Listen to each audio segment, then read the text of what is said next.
is the third session in electrostatics CET part. Now we start with the first question for today. A spherical conductor of radius 2 cm is uniformly charged with 3 nanocoulomb. What is the electric field at a distance 3 cm from the center of the sphere? We can simply take the formula for electric field. E equals 9 into 10 raised to 9 into Q 3 into 10 raised to minus 9 divided by distance 3 into 10 raised to minus 2 whole square. Here observe 3 square and 9 goes there and plus 9 goes there. Therefore, final option is 3 into 10 raised to plus 4. 10 raised to minus 2 whole square is 10 raised to plus 4 volt meter inverse. So, third option is correct option. Now we go for next question. Two spheres carrying charges 6 plus 6 microcoulomb minus 9 microcoulomb separated by distance d experiences a force of repulsion F.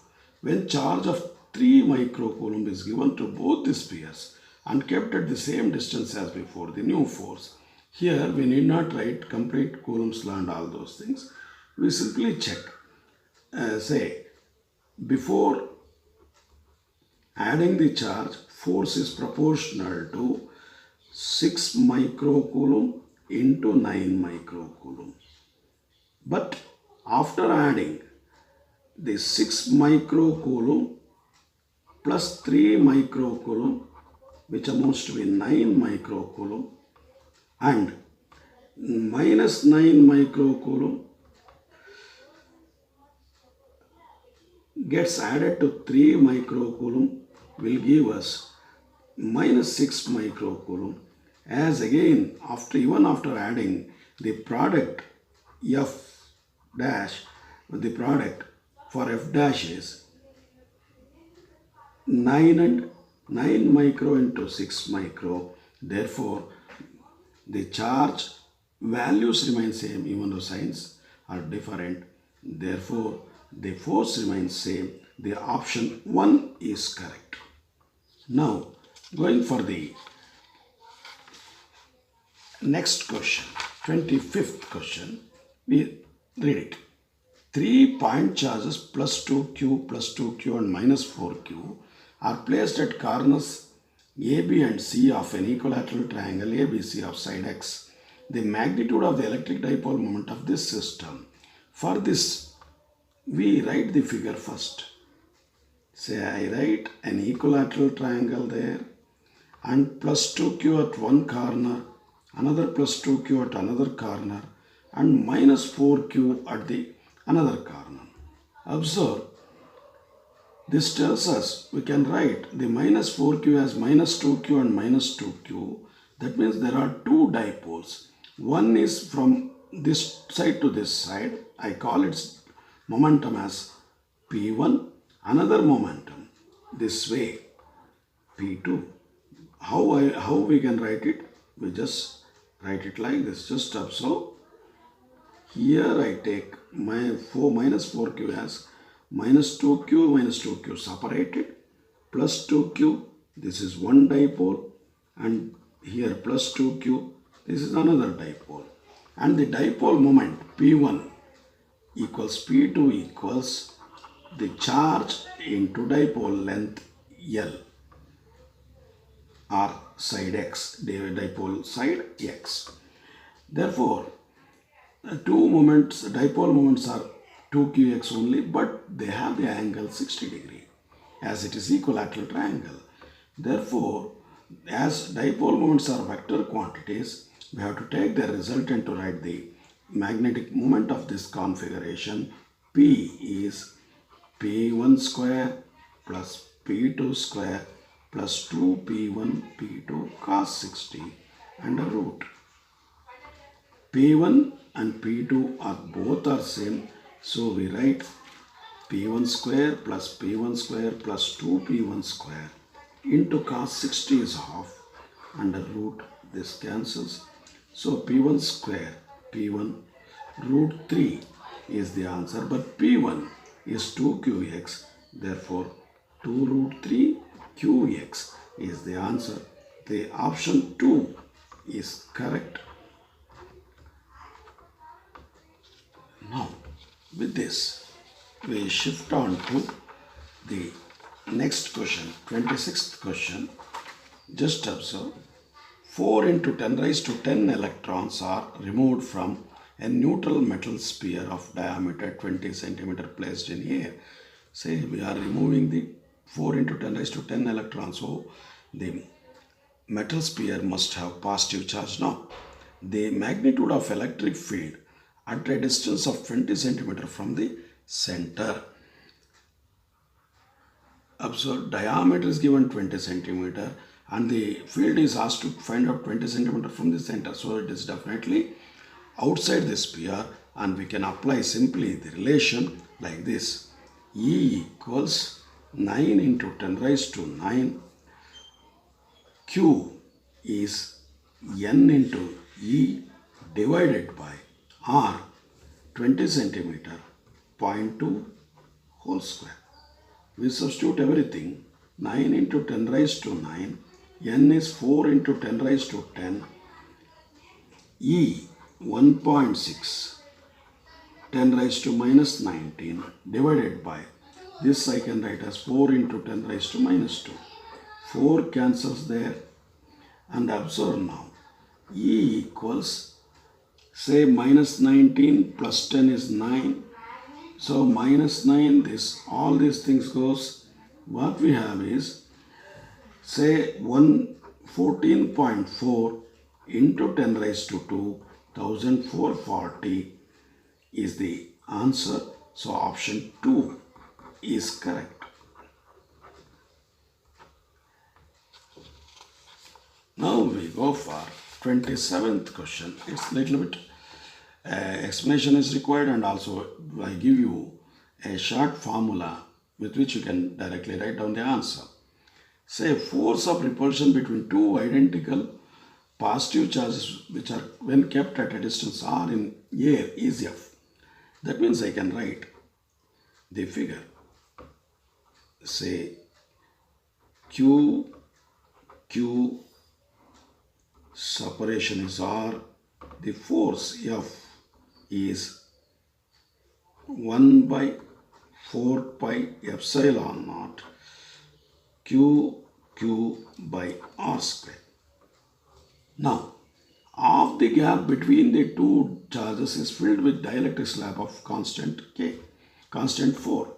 So that means in this figure, Q and Q, half of the gap is filled with dielectric constant K. This length is R by 2 as it is given off. Now the formula for this type of partial filling of the dielectric medium is given by F dash equals 1 by 4 pi epsilon naught Q1 Q2 1 by R minus T plus T root K the whole square, where T is thickness of the dielectric and that is R by 2 here. Now if we substitute everything, 1 by 4 pi epsilon naught Q1 Q2 R minus R by 2 plus R by 2 root 4. So going for all these calculations, remaining calculations, we have 1 by 4 pi epsilon naught Q1 Q2. Observe this first factor is R by 2. Here is also R by 2. If I take R by 2 whole square, R square by 4, and inside I left with 1 plus 2 whole square. Now the final answer is F dash is, say 1 by 4 naught Q1 Q2 by R square is nothing but F, and 4 goes to numerator divided by 1 plus 2, 3 square is 9. So option 4 is right. Option 4 is correct. Here please remember one shortcut formula or final formula what you can use. When the dielectric of thickness is not equal to the gap between the charges, you can use straight away this formula to calculate the effective force between them. Now, going for the next question, 28th one, we start like this. A certain charge 2q is divided at first into two parts, q1 and q2. Later, charges are placed at certain distance. If the force of interaction between two charges is maximum, then q by q1. Here, we can simply say 2q equals q1 plus q2. Since we are asked to calculate the maximum, condition for the maximum, we can use differentiation. So for that, I write down the force F as K, the proportionality constant. Q1 I write, Q2 I write, divided by d square. But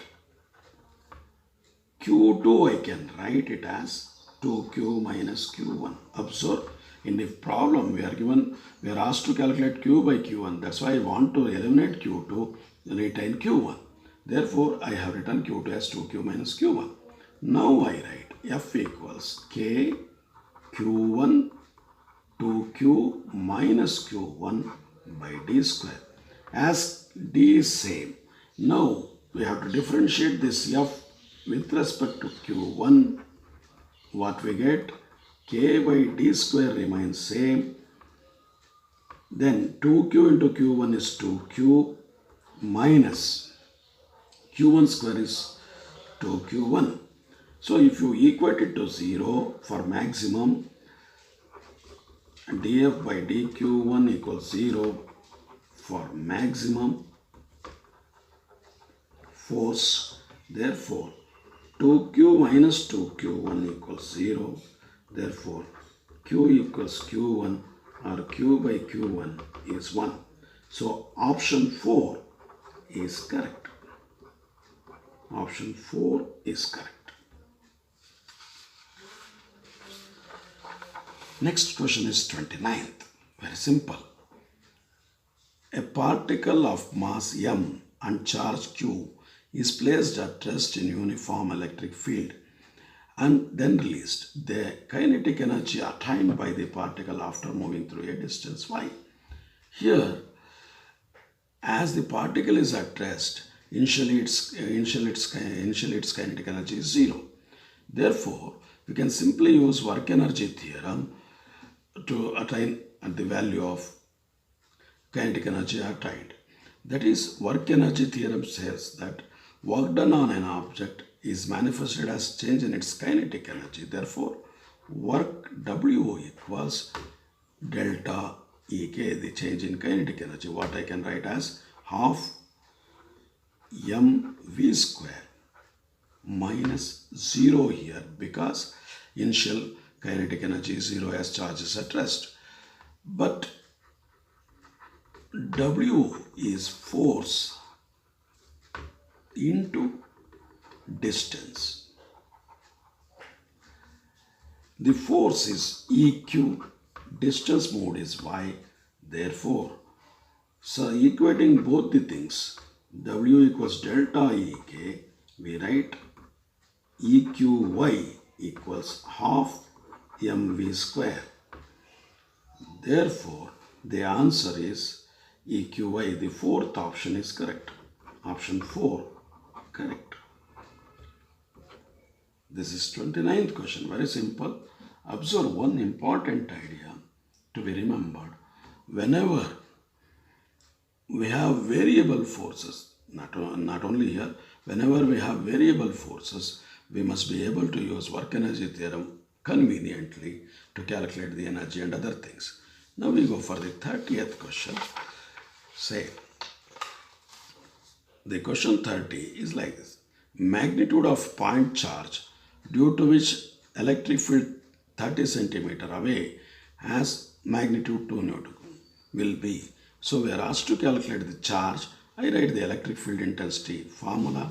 E equals 9 into 10 raised to 9 into charge is not known divided by the distance 30 centimeter, I can write it as 0.3 meter whole square. Now we substitute everything. For the left hand side, electric field intensity is 2. This is 10 raised to 9 q by, this can be written as 9 into 10 raised to minus 2. Why? 3 into 10 raised to minus 1 I can write. So squaring it becomes like this. Therefore, q from this calculation, 2 remains there, minus 11. So 2 into 10 raised to minus 11 coulomb, which is option 1. Option 1 is correct option here. So this is the question number 13. Very simple question. Now the question number 31 to be tackled. The last question for this session and for electrostatics CET part. We read, if there are only one type of charges, if there is only one type of charge in the universe, that's either positive or negative, only one, no other thing. Then if E is electric field, ds is area vector, then we have to think of by using Gauss law. Say, if we have only one, E dot integral dE dot ds equals 0 on any surface, it is meaningless, because for the first option, if you take a surface and if you have that charge here inside, it cannot be 0. Some flux will be there. Therefore, first option is not correct. Second option, we think of E dot ds could not be defined. It is impossible, because even if there is one charge, we can define the E dot ds, electric flux. Therefore, it is not possible. Then E dot ds is also not infinity if the charge is inside, because it depends on the charge. Therefore, fourth option is only correct. We can explain it now. If charge is outside, if the charge is outside, for the fourth option, you can explain it like this. If this is the Gaussian surface, if the charge is outside, whether the charge is positive or negative, as many times field lines enter the surface, so many times they come out, as is shown here. Therefore, when charge outside, electric field, that is flux, is 0. E dot ds is 0. If charge is inside, according to Gauss law, it is q by epsilon naught. Therefore, option 4 is correct.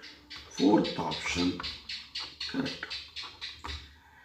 There we conclude this today's session, and we, in the next session, that is most probably tomorrow, we start with the electric potential. Please be ready by studying electric potential idea, and day after tomorrow we go for capacitors.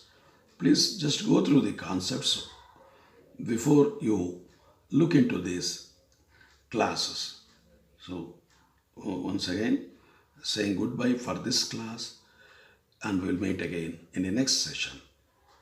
And please once again to say, remember to practice as much as possible. Practice only will give you the success.